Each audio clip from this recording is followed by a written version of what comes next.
I've changed for the better this time. I thought I would never be fine. Hello po mga kabayan, mga kalingap, magandang buhay po, Analisa Reality Vlog.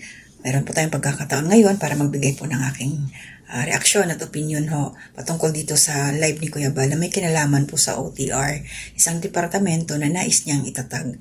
At ang kanyang napupusuan na gusto sanang ilagay is si Kuya July Paunel. Pero mayroon po ditong kasagutan si Kuya July at ito po yung ating pakikinggan mamaya. Samahan niyo po ako. Pero bago yun, tuman yung subscribers. Thank you po sa suporta ninyo. Salamat po sa pag-subscribe. Mga silent viewers, nagko-comment, naglalike, nag-share, mga nanonood at sa hindi ho ninyo pag-skip ng ads, ako po yung nagpapasalamat sa inyo ng maraming and God bless po. At suportahan po natin Kuya Bal Santos Matubang, Kalinga Prab, at Edna Vlogs, Chak Tapia Matubang at ang mga reactors po dito sa Kalingap, yung mga nakilala nyo na po, tuloy-tuloy nyo pong suportahan buong Kalingap tahanan, one Kalingap, one family.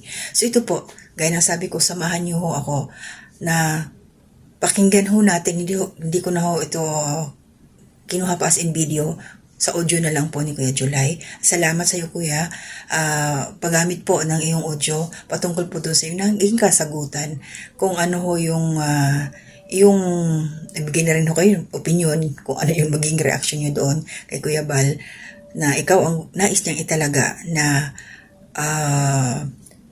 president ng Office of the Reactors sa departamento na yon na ikaw ang maging head, ikaw ang tagapamahala, ikaw ang aming tuktok at mayroon kang mga galamay, nandyan ang mga presidente bawat team at syempre alam naman ho natin na under the president nandito ho kami, no, bawat team yung mga pasaway ng mga reactors.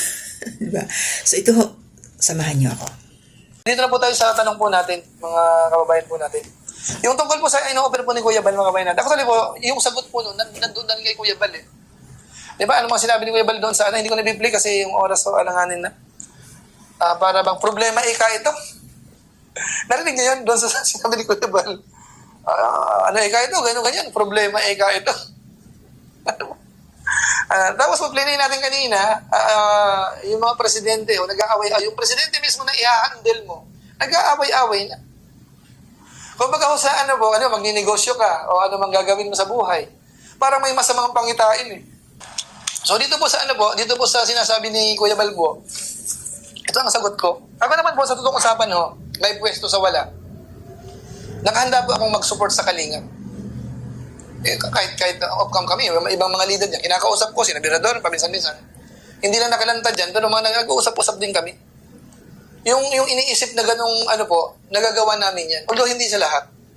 Doon lang sa iba na mga madali nating, laging ng mga nakasamahan natin, nakakausap natin. Ginagawa na ho natin yan. Pero para ho kasi hawakan mo yan officially ho talaga, matindi pong responsibilidad po yan. Hindi yan. At ang hahawakan mo yan, hindi mo, nakita mo, nag-aaway-aaway na nga eh. Saka sa itong usapan po, itong departamento ho ng reactor, ito po ang pinakamagulong departamento ng Kalingap. Kahit si Kuya Bal umamin lang siya, hirap siya dyan. Umamin lang siya, nahihirapan po siya dyan. Kung pwede lang na tatanggalin ito lahat, hindi lang kasi magawa kasi part ng charity yan eh. Nilingap nga yung mga reactor eh.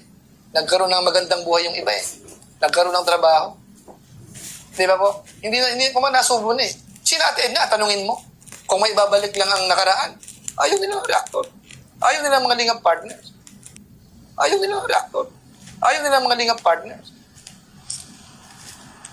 Nakuha niyo po. So, ako naman po ganito. Una, siyempre ako po willing na tumulong. Sa ibang paraan siguro pero para i-handle mo na, ilagay mo talaga yung sarili ko dyan as i-handle mo yan. Na ito, hawakan mo to, ganyan. Kung ano naman magiging rules pa po dyan, ibababa. Magandang ka ho dyan ng maraming oras. Ngayon po sa kalagayan ko ho kasi, mga kababayan po, magpasensya po, hingi ako ng pasensya sa mga viewers natin. Ako kasi po hindi na ako bagito, hindi na po ako bagets. Hindi pa naman ako senior citizen, hindi pa, pero 50s na po tayo. Ako po, kahit nung bago pa ako ng ibang bayan, may parang plano na sa buhay. Itong mga ganitong taon, dapat ganito, ganyan. So itong stage po natin sa ngayon, kumbaga, parang kung pagod na pagod ka, pang retirement na eh. Yung gusto mo bang nagpe-pension ka na lang? Yung parang enjoy mo yung buhay naman. Ba't may papasok ang sarili mo sa nakaka-stress? Di ba nga, swimming muna tayo. Papasyal-pasyal muna tayo, travel muna. O kung may apo ka na, alagaan mo na yung apo mo. O mga kaibigan mong magbanding-banding sa pamilya mo, yung tipong ganun ba? O kung may negosyo ka man, yung negosyo na hindi ka masyadong may stress. Maya pumili na nga tayo ng negosyo na hindi masyadong nakaka-stress. Yun pala, ilalagay natin sa sarili natin sa isang pwesto na mas sobrang stress na stress. Yung negosyo nga na malaki ang kikitain sana, kaso nakaka-stress, inaayawan natin. Doon tayo sa mga negosyo lang na smooth lang. Ang kita man ay hindi ganun kalaki, pero smooth lang siya. Walang masyadong sakit sa ulo. Maliit yung risk, kumbaga. Ano po? So ako po, ako tatanungin po, hindi sa binabaliwala ako, ayaw kong makatulong. Ako po kahit wala sa pwesto, nakahanda akong tumulong. Sa financial, kung may magagawa ko, tutulong ako. Sa mga pakikipag-usap sa mga yan, kahit walang pwesto, posisyon ho, pwede ko siyang kausapin. Kapag ang ginagawa rin po natin sa ngayon. Pag may mga maselang bagay po, uusap kami yan. Pero para ho ilagay mismo, kasi once nilagay po kasi yan, dapat panghawakan mo. Responsibilidad dapat. Obligado. Responsable ka na dyan, paninindigan mo na yan. Lahat ho ng problema na po yan sa sa'yo na po ang baling yan. Pasaway yung taga-karepa. Unang sisisinon, sigbirador, hindi ka disiplinahin. Okay? Pag ang susunod po noon, dito na uli kay Kuya Julay yan. Kung hahawakan mo na yung yung office of the president yung nasabi nila. OTR president. So, bottom line ho, lahat ng kasiraan lahat ng pasaway, lahat ng mga pinagagawa ng mga hindi kanais-nais, bagsak kay Kuya Julay yan. Mamaya dito tayo may stress. Di ba po, imbis na gusto naman natin mag-relax. Sabi ko sa sarili ko kasi, bago mag 60 years old, dapat yung na talaga, kahit paano, establish na lahat. Although siyempre ilang taon pa naman yun, ayun natin stress kasi mamaya atakihin tayo niyan dahil nakaka-stress. Mga kalinga, pasensya po, nagbalik ho ako. Maingay sa labas, naabutan po ako ng dasal. So yun nga, patungkol ko kay Kuya Julay, naunawaan ko yung kanyang hindi pagtanggap bilang isang head doon sa isang department sa amin, sa mga reactors. Kasi nga ayaw niya ng ma-stress. Gusto niya, kumbaga nakasit na nga daw ang kanyang buhay na kung ano man sa retirement, yung gusto niya mag-enjoy na lang, di ba? Ganun, naunawaan ko yun.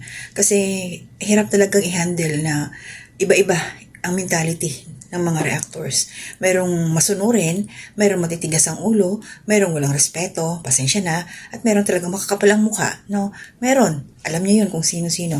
Pero syempre, alam naman natin, kailangan natin ng views, Pero huwag ko tayong, maging garapal. Merong mga rules. Sumunod po tayo. Pasensya na, nag-real talk po ako. Wala akong pinatatamaan dito.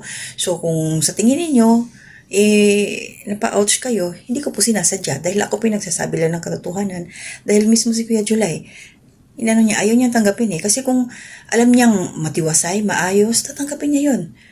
Kung hindi siya ma-stress, tatanggapin niya yun, sigurado. Nakita niya kasing baka mamaya may stroke nga daw siya So ganun, di ba? Nag-real talk na si Kuya Julay. Kung sino man ang tatanggap doon sa ni Kuya Bal, nabanggit nga niya si Sangkay. Kung tatanggapin ni Sangkay, di maganda. Wala naman dapat ikatakot kasi sabi ni Kuya Bal, lagot kayo pag si Sangkay ang, maging kapalit kay Kuya Julay, yung hahandle sa buong reactors. Wala naman problema dun Matakot yung may mga, lumalabag. Kung masunurin ka, wala kang dapat ikatakot. Para sa akin, nakasupport din ako. Kung sino man ang magiging, head sa department ng reactors, nakasupport din ako, Kahit sino yan, basta respeto lang natin. Kung may patakaran, sumunod tayo. Kung ano yung mga bawal, sundin natin, huwag nating lalabagin. Walang problema, Walang problema. Maayos lang yan, Kaya Kuya Julay, salamat at nagpakatotoo ka. Yun yung iyong desisyon. Sigurado, i-respeto rin yun ni Kuya Bal. At alam naman ni Kuya Bal ng sitwasyon. Kahit si Kuya Bal, natatawa din siya. Alam niya daming pasaway So yun lang yung sa akin. Maraming salamat po. Good luck kung sino man ang aakyat, na uupo, na pinaka-head sa lahat ng mga sa department na yon. Good luck. Sana may handle kung sino man yon. So hanggang dito na muna ako. Maraming salamat po. Mag-iingat ho kayo. Ma'am Susan Dairo. Ayan. Ma'am Pia Cash. Nanay Soledad Belmonte, Ate Marilyn, Nicor Samiliano Ralph, Ate Ems ng Laguna, kumusta na po kayo? Ma'am Emmy Bayogo, shoutout po sa inyo. Ma'am Marilyn Cabanilla, Ma'am Lily Hubilia, shoutout po. At ang aking pinsan, Host Tradition, shoutout din po. Ate Ninette, shoutout po. At sa lahat-lahat po na hindi ko na-mention, ang aking pinsan, ingat kayo day, Host Tradition, Mana Amy, May ITV, shoutout po sa inyo. At lahat po sa aking community spotlight na laging nariyan, silent viewers, thank you po sa inyong suporta sa akin. Hanggang dito na muna, panoorin niyo po ako, sana thumbs up ninyo ang aking ginawang reaction. Ingat po, to God be the glory.